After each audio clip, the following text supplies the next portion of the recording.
So welcome everybody. We are so happy to have you here today at AT Photography for Youth.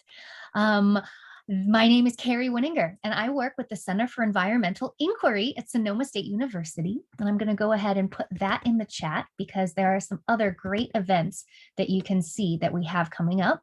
If you have any issues, like you can't hear us, I want you to type that into the chat box. So real quick, some things about Zoom.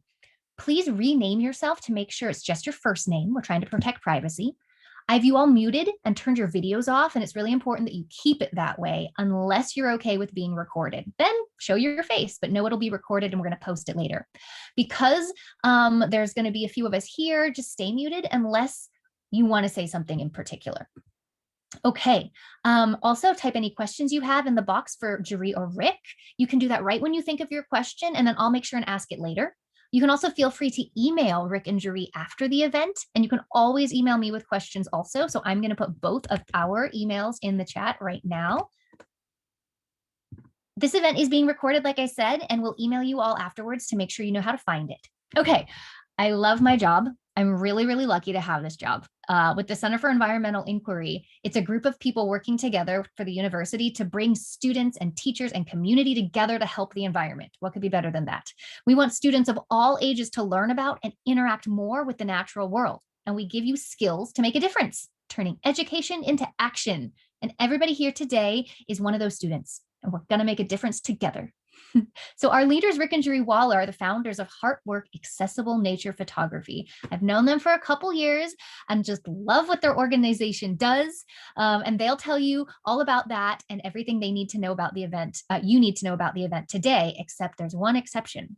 The email didn't go out to all of you in time for everyone to take a nature photo and email it to me in advance. But we have a solution. We're going to take maybe 5 minutes to go out during the event today. And you could look out your window or you can go to your yard and take a photograph and upload it to a Google Drive. Now, I will share the photos from there. And I have a request from parents who are here and teachers. I'm going to put a Google Drive link in the chat right now. And if you could, while Jeree and Rick are talking, make sure you have editing access to that link and make sure you can upload things, and think of a way you can take the photo and get it onto the drive. So you could connect your camera or smartphone to your computer and then upload it to the drive, or you might want to email yourself the photo, or maybe you want to email yourself the link and upload it from your phone. So it's kind of, there's different options, and I'm going to be here during that 5 or 10 minute break to answer questions on how to get your photo uploaded. But it's a really important part of the event because we really want to see the photos that you've taken. Okay, I am going to put there's some things in the chat while we are going along, but I'm going to turn it over to Rick and Jeree. Thank you very much, Carrie. Hi, everyone. It's nice to have you with us this afternoon. With HeartWork Photography, we offer free programs for people with any type of disability of all ages and their families and teachers and organizations. We have some of our volunteers. This is a picture of Tony Sauer. He's one of our primary volunteers. He used to be the Department of Rehabilitation Manager for California. And you can move on. Part of what we do at HeartWork and with Sonoma State University is to really get everybody interested in saving our planet. And we can do that through art like photography and letting other people know that we need to work together to save the beauty of nature and wildlife. There's a couple of programs specifically for kids. We're affiliates with these programs. Climate Kids through the Climate Science Alliance is out of the Scripps Institute in San Diego, but they serve all of California and welcome members across the country as well. They have a lot of kid activities, including submitting photographs of things that represent what you want to save in nature and wildlife. There's also the Endangered Species Coalition, another one of our affiliates. And of course, they help to save endangered species. They have a children's program as well. And I believe Carrie is going to put up their web pages so that we can go ahead and ask you if you have any photographs to submit to them. You can either go directly to their programs and submit them, or you can send them to us and we'll submit them. Okay, time to switch chairs. We're going to start with a quick run through of some different technology that you can use to help with assistive technology. We try to find the equipment at very less cost than if you go to an educational site. Some of these things are like different flex mounts that you can put on wheelchairs or sit them on anything that's at your level. Fairly economical, and about the same price as most photography equipment is. Another thing I want you to know about are switches. They were designed by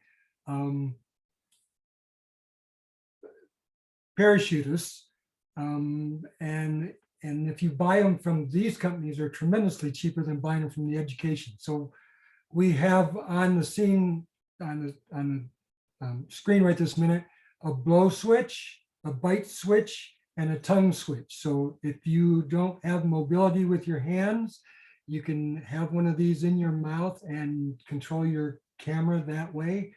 Most connections are set up for Canons and Nikons, and I don't know if there's other connections, but there should be adapters to adapt them to almost all digital cameras. Another thing I want you to know about is the let's try smart smartphone stabilizer, of which I have this one myself. I use it a lot. It works great for cell phones, smartphones. It makes them look like similar. Well, okay, slow down a little bit. Cinema photography, it is so smooth. I mean, you can literally jump up and down and not have any bounce in your video or your stills. It will really smooth that out for you. This is about $100 unit. The other thing that can be very advantageous, especially if you have tremors and you can't hold still or you don't have a lot of control over hands, because you can get a lot of different ways to mount these, are action cameras. The only drawback with action camera, it has a small sensor about the same size as your smartphone does, which means if you zoom in, the quality starts falling apart because it's a digital zoom. It's not an optical zoom, meaning they're connecting pixels together, which makes the quality less. I want to quickly interject that this is a very simple, fast introduction to assistive technology. And we are available in centers for independent living, which are all around the country, are available to help you find the assistive technology you need to use with your smartphone, your camera, or your child or your student. And these are just some of the accessories you can get for action cameras. So you can mount them on your head. You can mount them on any surface with a suction cup type connection. You can mount them in trees. You can mount them on anything that you can strap something to. So it just opens up other possibilities for you to use that. If you want to get a camera that is better than what your cell phone is, but you don't want to spend all the money to get into a full-size digital SLR camera, I recommend these cameras. They have a 1-inch sensor, which is about, actually it has about 2 times the surface of what the sensor does in the cell phone cameras. And it has a lot more optical zoom. So the lens actually zooms in instead of doing it through electronics. These run anywhere from about the $250 to $450 range, but they're excellent cameras. And then I just wanted to show you some images that a photographer named Brian York has shot. He does models, and the next first two you're going to see are of the models he has photographed. And then you will see him in the last image. But just things that people with disabilities are doing professionally. Now we're going to move on to composition and lighting. So what makes your photograph stand out from other people's photographs is how you photograph it, how close you get to it, how much you control the eye and what people see, the angle you photograph it at. Anything that is not how you normally look at it always holds interest a lot more. So the first thing you want to think about is filling the frame. That means what is in your image helps your image, and anything that you have in the image that does not help it actually hurts your photograph. So get it as close as you can and fill the whole frame as much as possible. If you can't do that with a cell phone without zooming in a lot, I recommend that you actually shoot it without zooming in and then crop it afterwards, because you have a much sharper image doing it that way.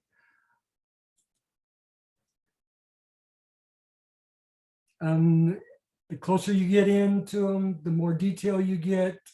Try to get an angle that looks a little bit different than people normally look at it. Try to do diagonals across your scenes. That will help keep interest in your photograph and make people look at it more. This again is isolating the image down to what you want. This is Yosemite Falls. We happen to amazingly just find that at the moment that the light hit it perfectly to have the rainbow in it. It was pure luck. We had no idea that was going to happen. And that's a lot of photography happens that way, just by being patient and looking around and knowing what's going on around you. Close-ups, dewy days make excellent photographs. You can always fake water with a little glycerin water and a mister will make it look almost the same. But again, draw your attention into where you want it, crop out, do designerly things with it. It'll make people look at your photographs longer and want to see more. This is Mesa Arch in Canyonlands National Park in Utah. This is a place that hundreds of photographers go to at sunrise, because the sun comes over the mountains, hits the wall that is just underneath this arch and reflects all this red light into it. So this is literally a sunrise shot.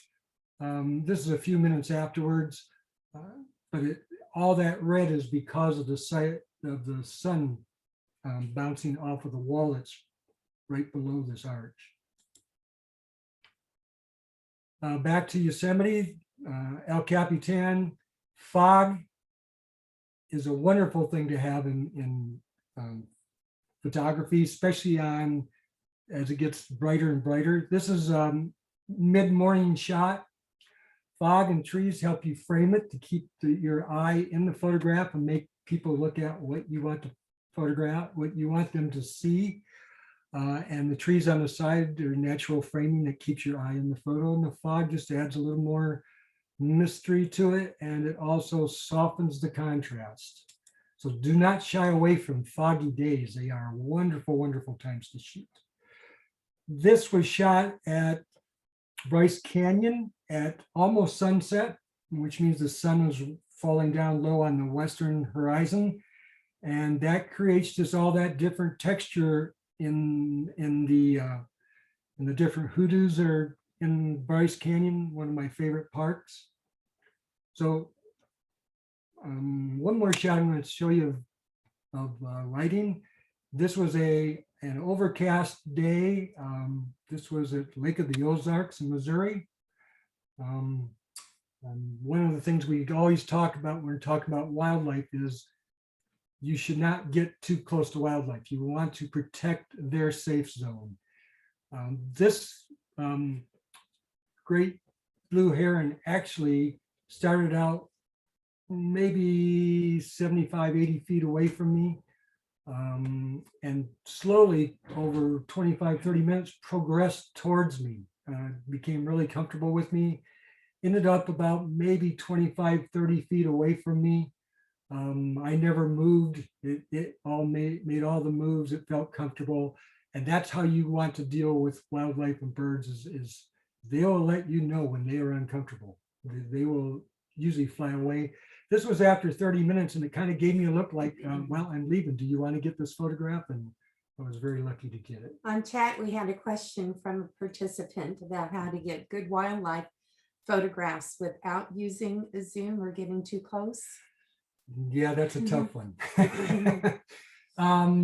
There's almost no way to get a great one without some kind of a zoom. And the ones that you're seeing here are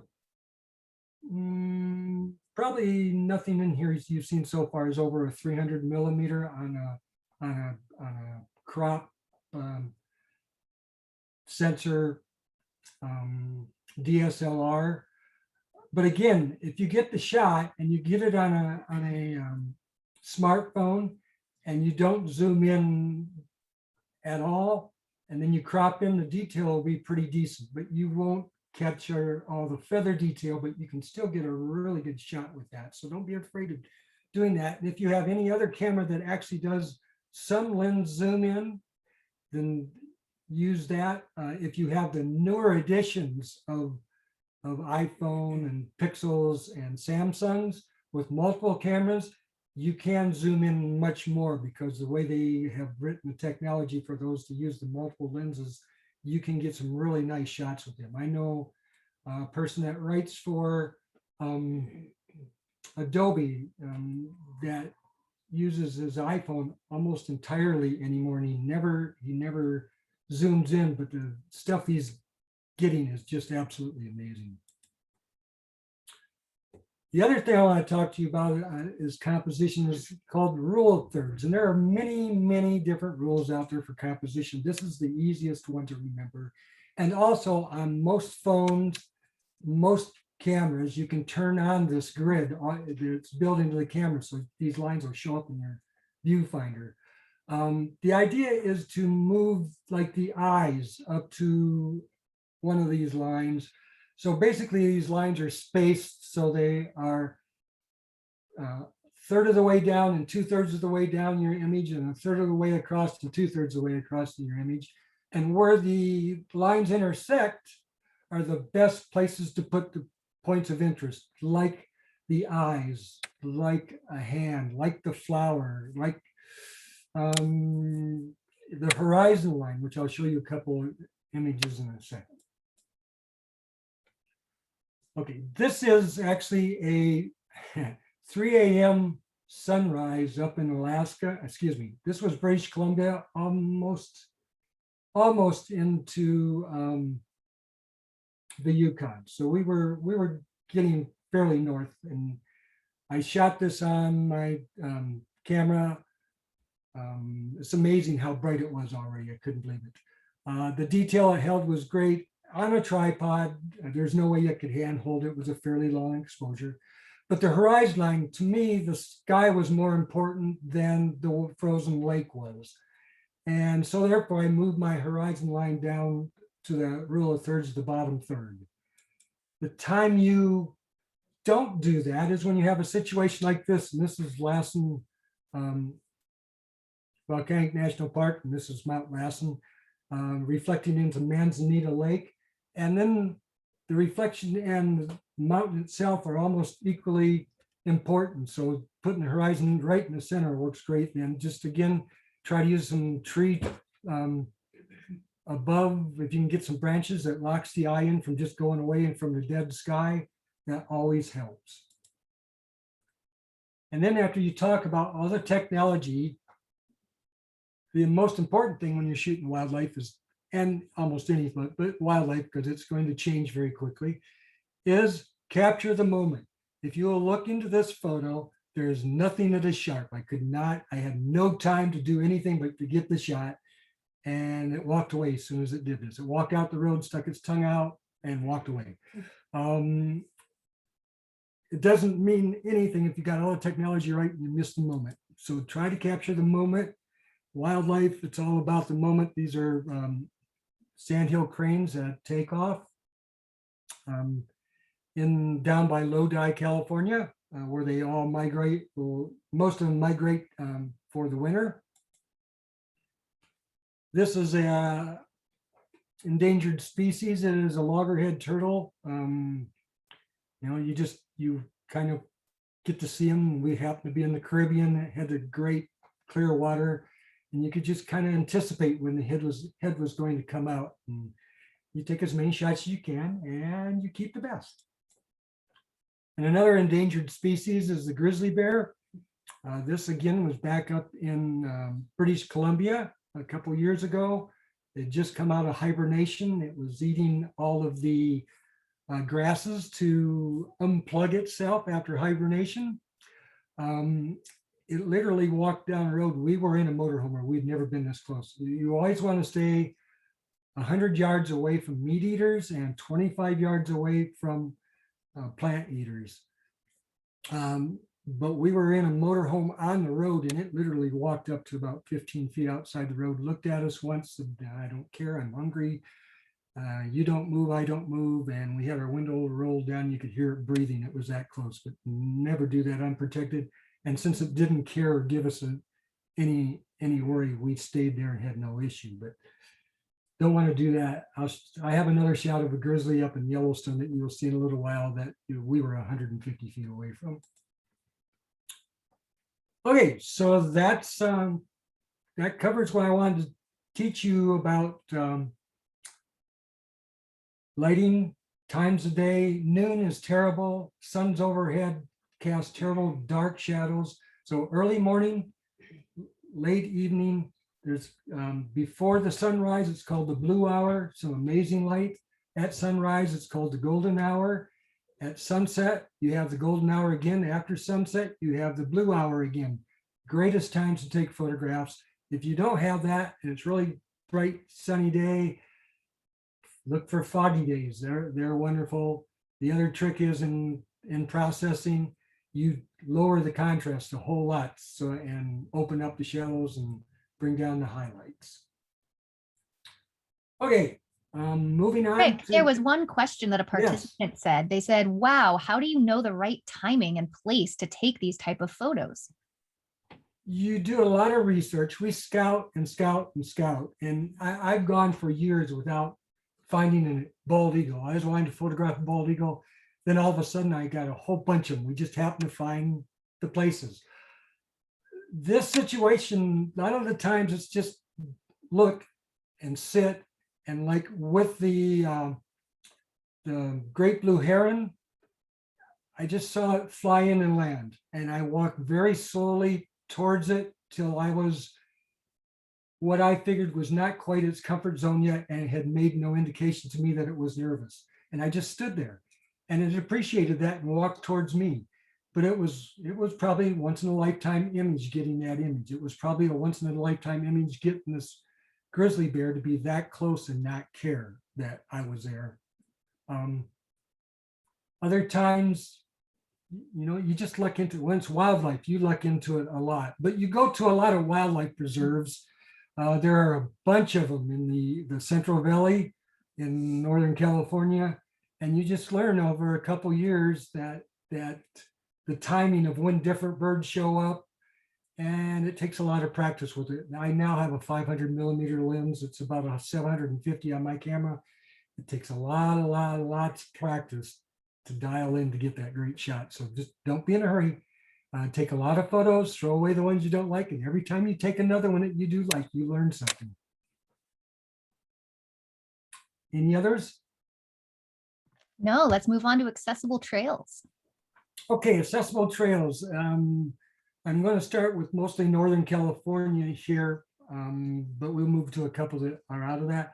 Morro Bay, this was recommended by Tony Sauer, who is one of our volunteers. He's a wheelchair user. And he says the boardwalk at the Morro Bay campground along that whole section in the harbor is one of the best ones that he's had to be able to travel around and get the photographs he wants to. A lot of these I'm going to show you were pulled out of the Ultimate Guide to Accessible Hikes in America. And I know Carrie has put this link up so you can get to it. It has you can search all 50 states. You can put in a state or a certain area, and if they have it listed, they will tell you what they feel is accessible areas, the parking areas, etc. So obviously I'm going to start with Yosemite. It's one of my favorite places. The valley is pretty accessible. A lot of the hiking trails are not all that accessible. But up at Glacier Point is if you drive up past Tunnel View and cut in towards Glacier Point, you come out at the top looking at Half Dome. And this is one of my images from that spot. So it is very accessible. So make sure you get there if you want to get a close shot of Half Dome and looking down into the valley. There's some just gorgeous views. The top of Yosemite Falls, many things, 3 or 4 waterfalls from up there.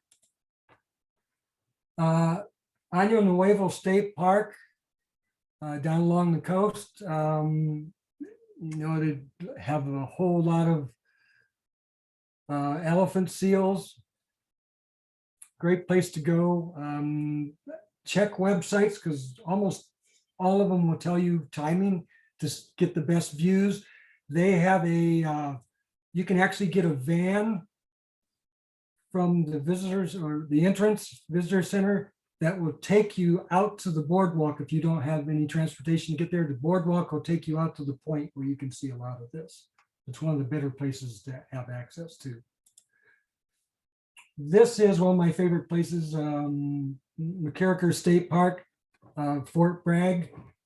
They have a boardwalk that goes from the beach area, the day use area, all the way out to Laguna Point. And that is where all the harbor seals lay in the afternoon, waiting at low tide or whenever low tide's hitting. They get up on the rocks. They usually have people out there with binoculars, docents out there that will help you spot them and let you borrow your binoculars. You can also get attachments for some smartphones to connect to binoculars if you need to use that as your zoom. They will keep the quality up. It will probably give you a circular effect in your image, but the quality stays pretty good. This one I have not been to, the Forest of Yosemite Marks State Park, but it's supposed to have some real good accessibles. It's along Highway 1 in Santa Cruz. And then Wyoming, Montana area, the Grand Teton National Park. The Mormon Historic District is very accessible, has these great old cabins and the Grand Tetons behind it.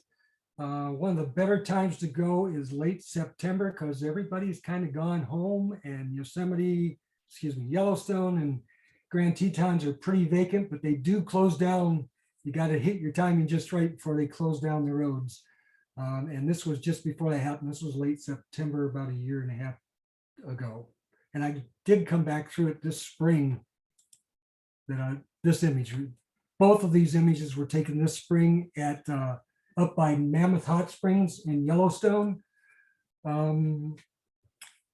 Boardwalk all through the hot springs, great access, both lower and upper. And then we were about 5 miles heading towards Lamar Valley, where all the wildlife is, and most of the great wildlife shots happen in Yellowstone. You always know when you're coming on animals in Yellowstone because there are always a bunch of cars parked in the road watching. So we pulled up and we saw the birds, which happened to be a bald eagle and a bunch of ravens out munching on a meal. And I didn't notice the grizzly bear in the beginning. And all of a sudden I saw the grizzly bear, and we pulled in and got to watch this bear from about 150 feet away, maybe a little, I bet you it was 100 yards, 125 yards. This is when I needed the 500 millimeter to come up with these shots. These are pretty much uncropped shots with a 500 millimeter. This bear stuck around for an hour and a half till sunset, then it walked away. It pulled a couple carcasses. This is a couple little frozen ponds here that knows that the elk fall into. So it's kind of as a refrigerator when they wake up from hibernation. We went back to Gardner to stay overnight, came back in the next morning. It was just walking back out to the ponds and gave us another half an hour, 45 minutes of unbelievable, once in a lifetime shots. Probably my favorite of ever photographing was this situation. Okay, so we are to the point where it's your turn to go out and take a photograph. Or if you can't go outside in that time, take something through the window, try to make it nature, try to get, take about 3 or 4 shots of one subject you can, and each time try to get a little bit closer to it if you can. Try to get to look at it at an angle that you normally don't look at it. And then upload one of these images up so we can take a look and critique and talk about technique and any questions you may have after you do that. Also a good time if you need particular accessibility or assistive technology for your photography, or if you're a teacher or a parent without a disability yourself, try to think, okay, well, the person I'm working with can't hold the camera still. How am I going to take this photograph? Or it's difficult for them to get down at eye level. So you may have questions then about assistive technology as well when we come back. So guys, we are going to have to make it a bit shorter, but I've redone the schedule. So we're only going to have like 7 or 8 minutes to take photos. We need to come back at 48. So that's only 6 minutes, I guess. So it doesn't have to be fancy. Just do what you learned, and even 1 or 2 is totally fine. I put the link into the chat of the Google Drive. All you have to do is have an account in Google somehow. And then when you click on that link, it'll be easy for you to upload. And I will stay here during the time you're outside so I can help answer questions about how to upload your photo. So feel free and unmute yourself or type in the chat. I did want to ask one question, Rick, that someone had. Did you see that? A participant asked you, have any of these animals ever harmed you? No, I don't know. I have great rapport with animals and I respect their distance. And that's the really, really important thing, is that you respect their territory. You are a visitor when you're with wildlife, and you want to just, you'll see birds, they will take off at the moment that you are too close. And that is the time that you need to turn around and walk slowly away. Don't do that with a bear. Do not turn your back on a bear. Back away slowly, stay Or mountain big. lion. But and if they come at you, just curl up and hope for the best. But I've never had any issue with any wildlife, mostly because I try to stay away. Sometimes you can't because they're already there, sneak up from behind, but I've never had an issue with them, just because just try to respect them. And if you're ever actually concerned about it, there's resources to tell you how to react in certain situations, like with a mountain lion. You don't want to curl up, you want to look big, certain things like that. But I am encouraging you all to leave your screen now, go take some photos. We should be back here in 4 to 5 minutes, and sharing some slides, sharing some photos. So for people who don't know and are shy, I'm going to keep talking and tell you how to upload them. But if you already know how, just leave, go take your photo. Okay, so the process for how you upload it, once you click on this link, there's a button on the top left corner of your screen that has a plus sign. And you just click that button. I think it says add new. And then it's the second option down, add file. And that's where you can then select what file from your computer you want to upload. Now, it could be a little tricky because you might not have the photo on your computer. So one way to do it is to take the photo on your smartphone and then go into your email app on your smartphone and email the photo to yourself. Then go back onto your computer, download the photo onto your desktop, then bring it to the Google Drive. Sounds like a lot of work, but it really only takes less than a minute. If you have a plug, you can do it that way. And if you have any questions, just let me know. Last time we had an 11 a.m. event where someone was sharing something and they actually were able to upload their photo to the chat, which I'd never seen before. And then I downloaded it for them and then I put it into the Google Drive. So if that works better for you, that's fine too. Whatever works. Somebody's asking macro photography and bracketing. I don't even know what that means. Okay, macro photography is very close-up photography. Usually when you're photographing flowers, you do macro. Important things is that your lighting is excellent. So if it's flowers, you want cross or back lighting. So the light comes through it and it glows, especially fall colors if you're shooting leaves. Macro, I have a macro lens and I used to use it a lot. Since I got my long zoom, I use it as my macro. It focuses down to about 6 or 7 feet, and at a full zoom, it's pretty much giving you the same thing macro. The thing you want to watch out for in macro is that you want the front end of leaves and the center, the stamen part of flowers, or if you're shooting bugs, whatever, eyes, you want them to be in focus. Wildlife, it's always the eyes. Bugs, it's the eyes. Flowers, it's the front leaf and the stamen in the center. It's okay if the back leaves will go soft. It gives it a better focus anyway. But if you miss the front leaf, usually people don't look at it very long. And because you're really, really close with a macro lens, you have a very small depth of field, meaning it's going to get very soft on the outer edges quickly. Bracketing. I haven't bracketed hardly at all anymore. I've dialed my cameras in, so just about every image I get is there. I do use spot metering, and that's why it's almost always there. So I always use spot metering on the highlight, my brightest highlight. So I keep it from blowing away. So it's always got detail in it. And then I can always open the shadows back up. But bracketing, if you're shooting raw, you want to overexpose a little bit more and underexpose a little bit more. So usually if you are manually exposing and you're bracketing, shoot what it says it should be. Overexpose about 2/3 of a stop, underexpose about 2/3 of a stop. If you're shooting raw, you usually will shoot what it says and overexpose like 2/3 of a stop and overexpose about a stop and a third, because raw likes overexposure where JPEGs like underexposure.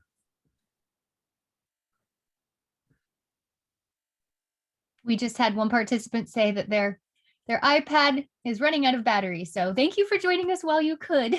Yes, thank you. All right, I'm going to take a look at the Google Drive and see if anybody's had a chance to upload anything yet. Got one person in here. So if you are back, now would be the time to get your photo uploaded. If you're having any trouble with that, you can either unmute yourself or type it in the chat. I guess I better drop my share off so Carrie can share. Oh yeah, I should do that, huh?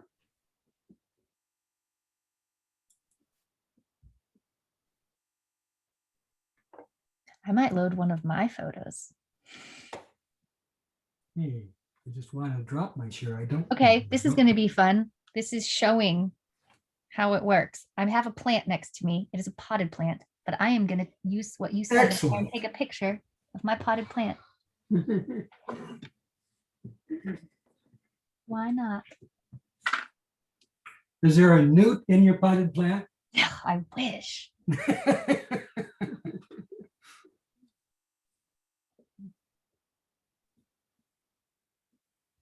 Rick, just a reminder, we have only 5 or 6 minutes left total. Thank you. And my question about the bracketing was more of a suggestion. I'm an old guy, so I did a lot of film photography. Yep. I was thinking of just, now that people are using digital, just take lots of shots, because one may turn out and another one doesn't. Yep. And usually what I said, if you're shooting raw or JPEG, if you do those two things, I mean, it's really easy in post-production to pull in all the detail. And even the apps that are on your smartphones are amazingly good. Lightroom app, the Snapseed app, the On One app, all of those are excellent photo post-production imaging software.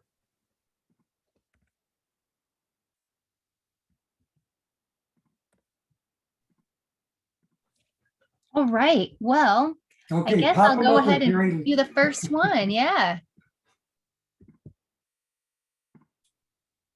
Okay. And I'm gonna share. Yep. Let's see Oop, that's all it's up there, too. that one. This is Hazel. Yep, exactly what I was talking about, it, looking at it at a different angle. And this is all about, this one is great for design. Most people do not walk up and look down a cactus. And this is wonderful. I love how it's really tight on the crop. You're only looking at this one subject, nothing draws your eye out away from it.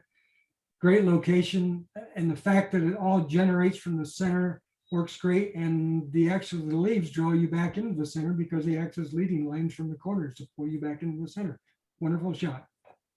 And it looks like there's a few more that are pretty similar here. Yes, very, yep. And then one more like that, except it's And a this little one off I love center. a lot too, just because it really worked well with all the different curves pulling you into the center section. And then the one point coming out to the lower left out of the center section. It's just a great, great design. And then there's one that's a little further away. Yeah, and you know, it's just so different of effect between these two images. Really nice image. It's horizon lines moved up into the, like we were talking about, the third up. Stuff in the foreground gives you things to look at. The tree does some framing, keeps your eye into the, lets it not just go out through the sky. Got stuff going in the sunset. All of it's working well. Nice shot. Thank you. I don't know if anybody else has had a chance to upload, so I'm going to see if I can get mine up. And if there's anything else you want to share of your own, maybe you could put that there. Of mine? Yeah, if there's any photos that you just want to share with us. Hi, I have an idea. What about the photo behind me? You kind of saw my photos. What about this photo? Yes, how about that photo? How did Carrie photograph herself behind herself? That is amazing. I mean, I love it. I love that photograph. Yeah. I didn't take it myself, but Yeah, do you have any don't- critique about it? but don't let Carrie kid you, because I've seen the photographs she takes, and she usually does it for figuring out species of things. But even those are great photographs. I mean, the detail again for species, but she's just got a great eye of That's doing really quick nice. shots and picking up some nice shots. Well, I'm And uploading. it's all from, you're all going to develop your own style. And that's the important thing. Don't look at what other people do and try to copy them. Look at what other people do and say, how can I change that to my style, something I like? Photograph for you more than anybody else, unless you're doing it because you're doing it as a business. Then sometimes you got to play the game for other people. Look And at this is that. my There's potted something you plant. usually don't look at. It was really hard. My lighting's awful. It was out of focus, but I tried to do rule of thirds and the interesting angle that you talked about. Yes, you did. And most people would just shoot the plant straight on and it would be boring. Yeah. You Yep. can see my cats chewed on it a little bit. Yeah. All right. Well, we only have 2 minutes, so I'm going to wrap up here. All right. So Jeree and Rick, gosh, especially with a difficult start, I'm so appreciative of everything that you've done to prepare and to be a part of this today. People are thanking you. People are saying how beautiful the photos are in the chat right now. So that is just great. And a couple things I wanted to tell everyone before you leave. Please let me know if you would be willing to have your photo included in an anthology. So we're creating an anthology of works created from public events. And so you can email me that photograph. And so I put that in the chat right now. We also have a bunch of other events coming up that I would love to see you at. So I'm putting that in the chat too. For example, there's one about mindfulness in nature that's open to kids. There's a bilingual event coming up where it's a citizen science activity that families can do together. You actually go out into nature and collect leaves. And there's an event we're hosting that's telling you how to do it and some background. So that's really fun. So here is your website to go register and learn more about those. And I know we are at 4:55. So if anything that Jeree and Rick want to tell us before we leave, I just want to say a big thank you to everyone here. And we're so appreciative and hope to see your photos because Rick and Jeree would love to submit those to the challenge. Yes, please do that. Any photos? Carrie, can you leave the I have all the Yep. websites in the chat for people. So go ahead and copy and paste those if you can, guys, before the chat closes. Is that what you meant? no, can you leave the upload open a little bit longer? Yeah, if people The want Google to? Drive will stay open. And again, they can always get a hold of us through our website on our contact form if you have any questions. If you're interested in being a volunteer with us when we get to go back out and actually do this live. Or going on an outing with us. Yes, go on an outing with us. Anybody you know that would like to do that with us, we'd be more than welcome to have that happen in a safe way. Yeah, so please get a hold of us. If you have other photos, you can email them to us and I can critique and get them back to you. So, we're here to help you learn. So thank you for being a part of this. We look forward to doing a lot more of these with Carrie. I hope you all feel more confident and inspired to go out there and take nature photos and share them with others and help conservation action. So thank you again. And we're going to sign off. Have a great day, you guys. You too. Thanks.